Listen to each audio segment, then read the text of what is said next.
స్వతంత్ర సర్వతంత్రేసి దక్షిణామూర్తి రూపిణి సనకాది సమారాధ్య శివజ్ఞాన ప్రదాయిని. వివరణ: స్వతంత్రాయే నమః. స్వతంత్రురాలు అనగా పరాధీనత లేని తల్లి.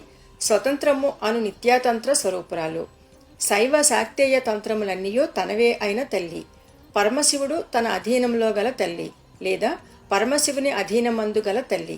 వారి అధీనతలు ఆత్మీయములైనవి కావున అవి పరాధీనతలు కావు. సర్వతంత్రేసే నమః. 64 తంత్రములకు స్వామిని.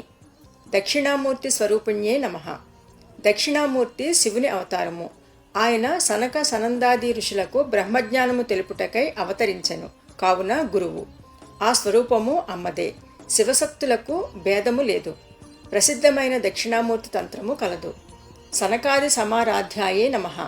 సనక సనందన సనత్కుమార సనత్ సుజాతులు అను 4 బ్రహ్మ మానసపుత్రులు. బ్రహ్మశాపము వల్ల వారు ఎప్పుడు బాలురుగానే ఉంటారు.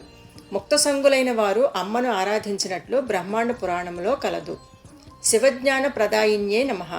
శివుని గూర్చిన జ్ఞానమును భక్తులకు ఇచ్చు తల్లి. స్పర్శచే వాయువు ఉన్నట్లు తెలియచున్నది.